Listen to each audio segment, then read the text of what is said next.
You ever wonder if you're an idiot? I mean, be honest. Like, obviously, sometimes we all think that we're incredibly smart, right? You'll do something and you're like, I am God and everybody else is living in the Matrix, right? But then other times, you never see a possibility until it happens and you go, wow, probably should have thought of that. Probably should have realized that that loophole was there. Right. Because, I mean, maybe for some people, they actually see everything. I'm not one of those people. You probably aren't either. And there are moments in your life where somebody else sees something that's so easy and so obvious that you don't see.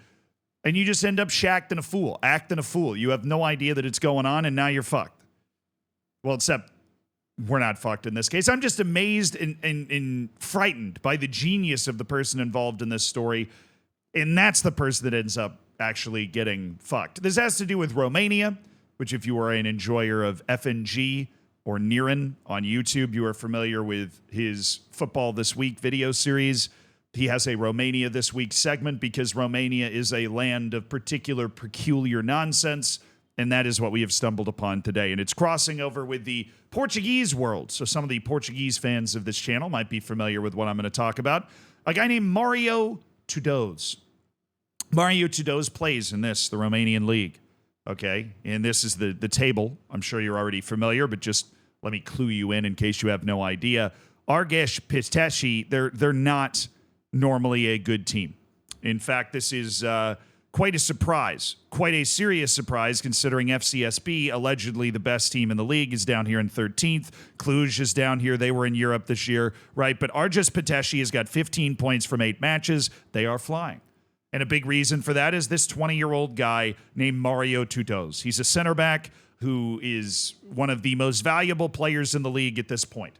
Okay, he has continued to play week in and week out, full 90 minutes, delivering really good match ratings for this small club that shouldn't be in this situation. He's a staple part of the Romanian U21s. I would imagine the way the Romanian senior national team is playing, he's not particularly far off from being involved in that as well. And as a result, he has accumulated a significant amount of transfer interest. But there is a catch. There is a catch.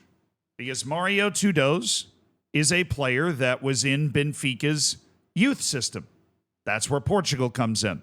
In 2021 to 2023, he was on Benfica's U17 and U19 teams, but eventually was allowed to return to Romania. Yeah, I have no idea why. Nobody seems to be able to tell me why Mario Tudose was allowed to just kind of roam back to Romania and wander into a team that is now 4th in the league, and he is a 20-year-old center back that everybody's drooling over, okay? But Benfica did something smart. They did something very smart. This is not the smart thing that I was going to talk about. This is a different smart thing that is also smart for sure. You get it. Okay, so what they did was they retained 50% of his ownership, which has mild slave undertones, I've always thought. But you know what? Apparently it's legal, right? They maintain 50% of Mario Tudose's ownership as he goes back to Romania and, you know, tills fields, fights off the Huns, and joins this club and is 4th in the league.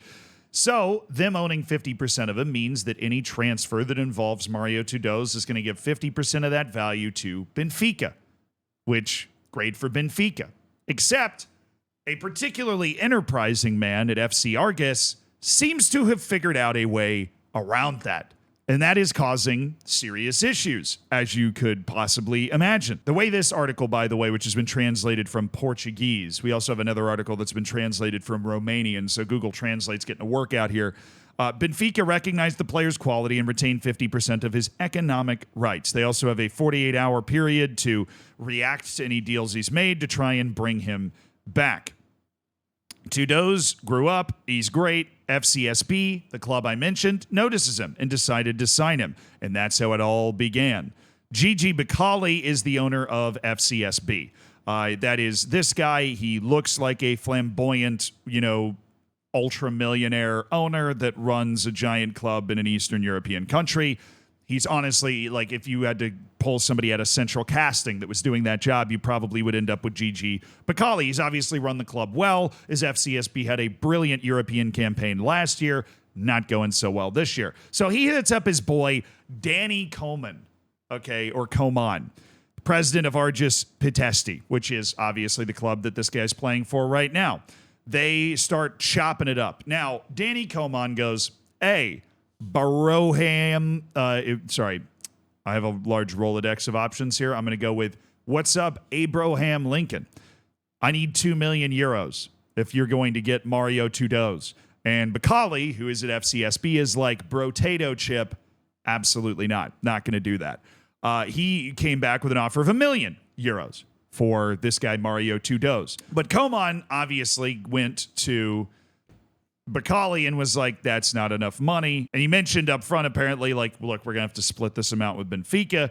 But after the offer comes back and it's not that high, Coman goes back to him with a different solution. And this is the stroke of genius that I was mentioning at the beginning. This is where somebody figures something out that's so fucking obvious. I feel like I should have thought of it. I feel like we all should have thought of it. It's genius. Coman proposes that FCSB would pay only 800,000 euros and that Benfica would receive only 200,000 euros. How, you might ask? Well, Mario Tudose would be transferred for 400,000 euros. Okay, half would go to Luz, half to Danny Coman's club, Luz being Benfica. So basically, Tudose is transferred for 400,000 euros, half of which goes to Benfica. Then another Argis Pitesti player would be sold to FCSB above his valuation for 600,000 euros, and there would be nothing left for Benfica. Basically, the idea was you sell the player for not a lot, but then you sell another player for more. And that is all part of the transfer for Mario Tudose. And this allows the club, the club that Coman owns, whose name I already forgot, Argis Pitesti. I can't believe I forgot them. They're fourth in the Romanian league right now. This would allow them to get a lot more of the money because Tudose technically moved for 400,000, half of which goes to Benfica. But then this other kid moves for 600,000, and now all of a sudden FCSB is paying the $1 million that they offered, but 800,000 of it is going to Argis, and 200,000 is going to Benfica. It's genius, and it's hard to get caught doing this. The issue is that the two of them had a falling out, which is basically the only way that you can get caught doing this. Bacali and Coman had a falling out. So first, Coman, the guy from Argis Pitesti, was dissatisfied with how the transfer was dragging. He made revelations about the operation on Romanian television. Then the owner of FCSB, Gigi Bacali, wasn't pleased, and he himself is on live TV revealing what is now known a scheme known as the Romanian Woman. Thanks Google Translate, could have framed Benfica.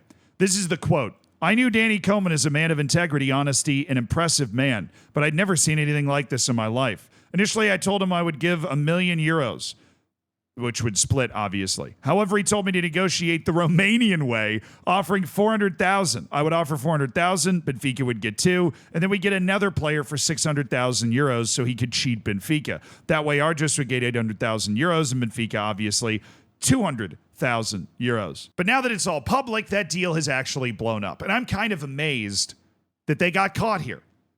This just shows the capability of for stupidity is universal among all financial classes, right? These are two wealthy people, two owners of top flight clubs in Romania, and yet their own stupidity has managed to shoot them in the foot. On the FCSB side, you now don't get the center back for the price that you asked for. On the Argis side, you now don't get 800,000 euros into your bank account for this center back instead of the 500,000 that was initially on the table from FCSB. In my opinion, genius counteroffer here. The offer that went back to FCSB said, hey, you got to pay the same amount of money. You just have to buy 2 players instead of 1. It looks like brilliant negotiating to me. I realize there is that little asterisk that, hey, if you get caught, you might be screwed. I don't even know what the penalties are for something like this, right? I would imagine they exist because FIFA doesn't want this sort of thing happening. The closest instance I can remember is Italian clubs doing player swaps, but valuing those player swaps super highly to create fake money. You know, like two players change sides and then one like club sends another club 5 million, but technically the two transfers were like 70 million this way and 75 million that way. So you create this kind of fake revenue that you're then able to spend. That is at least in the same ballpark as this, but this is to me simpler, even more straightforward, even more genius. Like when Benfica would have to go in and prove in a court of law that the purchase of the other player was linked, right? They would, at least a court of sporting arbitration, that the purchase of the other player was linked and that it was all some sort of giant cahoots in the Romanian league to deprive them of 300,000 euros. Like they would have gotten away with it. And it wasn't even because of the meddling kids that they didn't. It was because of their own meddling. But now you've got the FCSB owner saying within 2 years when his contract ends, we are going to get our hands on Mario Tudose because he's this rising Romanian star. He is Romanian, by the way. He just was in Benfica's academy. So FCSB and this war is now public, and Tudose is probably going to end up on that club in 2 years. I imagine that he wants to go there. But in the meantime, I don't really know what happens to Benfica if he leaves on a free. Maybe they should just take their 200,000. This is a smart ploy, though. If they hadn't accidentally blown it up.